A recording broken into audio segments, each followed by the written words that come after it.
Welcome to the Isle of Wight. In a rainstorm, but welcome to the Isle of Wight. And here we are at the iconic Needles.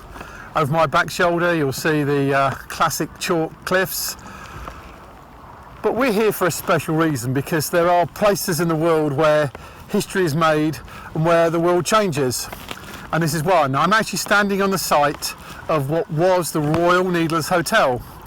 A great hotel stretching to my right and to my left above the iconic coloured sands of Allen Bay. It had been a fantastic hotel since the 1860s. Royalty had stayed here because we're here at the Needles above the iconic coloured sands, 26, 27 coloured sands, and this became a huge tourist attraction.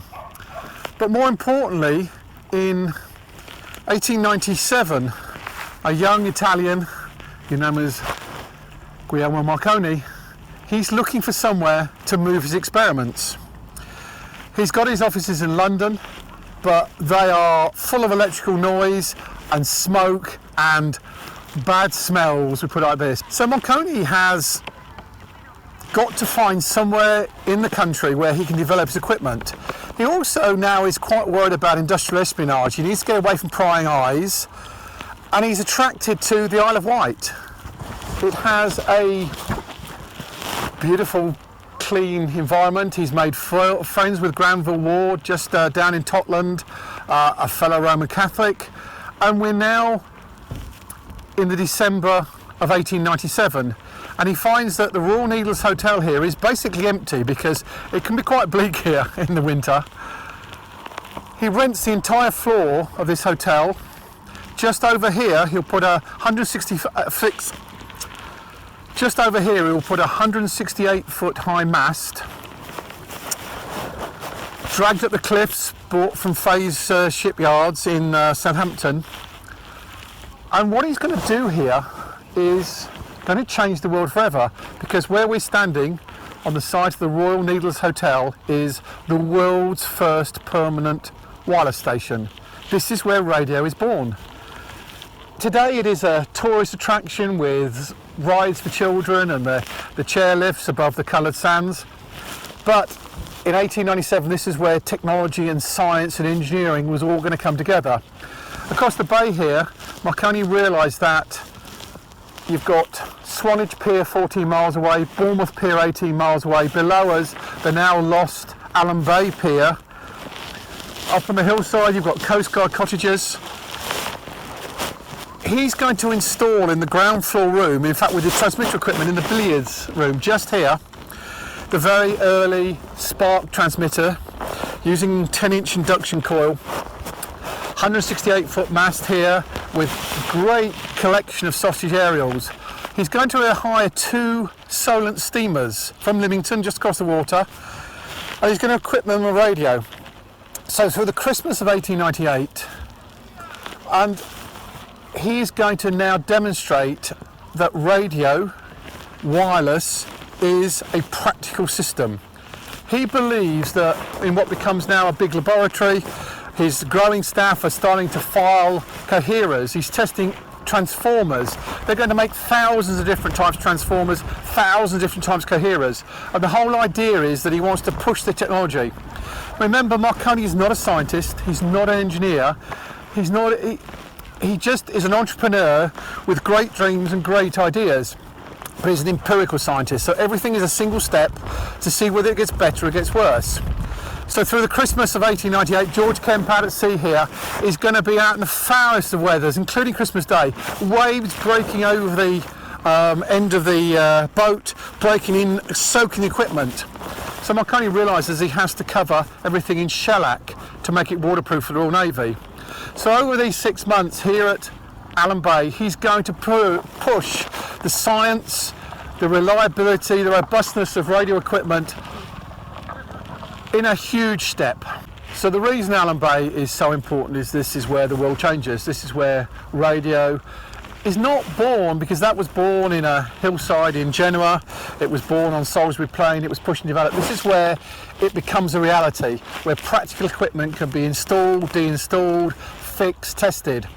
By mid-1898, Marconi now has reliable equipment that will be able to work in all weathers day and night, across the sea, in the triangle here. And more importantly, with the facilities of the hotel here, he's able to demonstrate it. And suddenly Marconi starts to develop his other great skill, or one of his great skills, which was public relations. So now scientists, journalists are all invited in. Alfred Lord Tennyson starts to come in. Kelvin will come in to just see what this young Italian is all about. As Marconi gets more and more popular, as more and more people stream in, and bear in mind, spark transmissions were incredibly powerful. It's a great spectacle watching the engineers change the aerial designs every day, squirrel cages, single wires, and wire netting is all thrown up here, watching the equipment go. But if you're staying in a hotel and you happen to touch a pipe, you'll get an electric shock. In fact, on wire fences, people say they can read the Morse code with sparks jumping across it. Marconi is increasing the power because this is what engineering is all about. He's also now looking for the next stage. He wants to sell his system. So in the August of 1898, he's invited, we're not too sure who, but by the Lord Lieutenant of the Isle of Wight, to go and do a royal radio station. Turns out that the future Edward VII, Prince of Wales, had crocked his knee. He actually fell down the stairs of the embassy in Paris, blind drunk. He's going to come back to the Isle of Wight to convalesce, but there's no way he's going to go back to Osborne House to stay with his ageing mother, the Queen. He's going to camp on the Royal Yacht Osborne.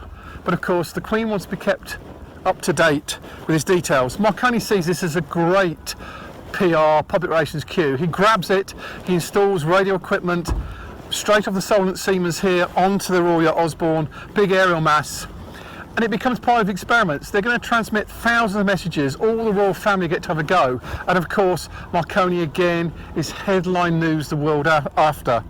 Of course, over in Osborne House, he's going to meet the Queen.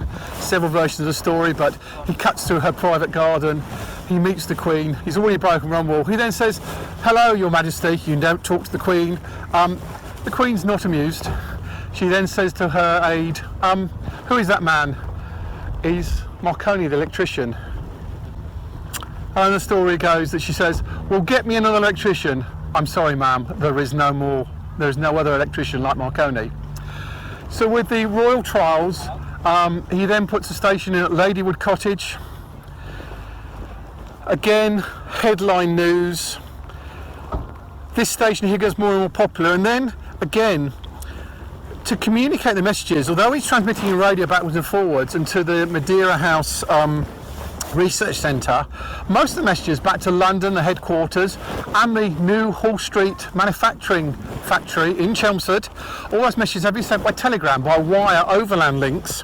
That's by Tottenham Post Office, run by his then good friend Mr. Garlick, who was a Morse code operator. Apparently Mr. Garlick had come to the thing and actually typed out "Hello, Mr. Marconi" in Morse code. Was amazed to see the Morse inker printed all out. He's sending the messages backwards and forwards across the mainland. And of course, Lord Kelvin and Tennyson come here and they meet Marconi and they basically say, "We'd like to pay to send a wireless message to then be sent on by telegram." Now, today that sounds quite innocuous, but you have to realise at the time that this was an amateur hobby. There is no yet professional status, and the General Post Office, today we think the Post Office letters, but back in 1900, 1898, they dominated. They're the biggest engineering company in the world. So here at the Royal Needles Hotel in August 1898, by accepting a shilling for a paid telegram to be sent by wireless from this area just here, this room, over to Bournemouth to be relayed on to Kelvin's son-in-law, brother in Glasgow University, Marconi is now directly challenging the all-powerful British Post Office. The Post Office, employing 88,000 people, they dominate every marine communication, undersea cable, above cable, the post, the parcels, it's all theirs. They believe that wireless communication also is theirs to control. That battle will echo through the next 20 or 30 years, right into the birth of the BBC.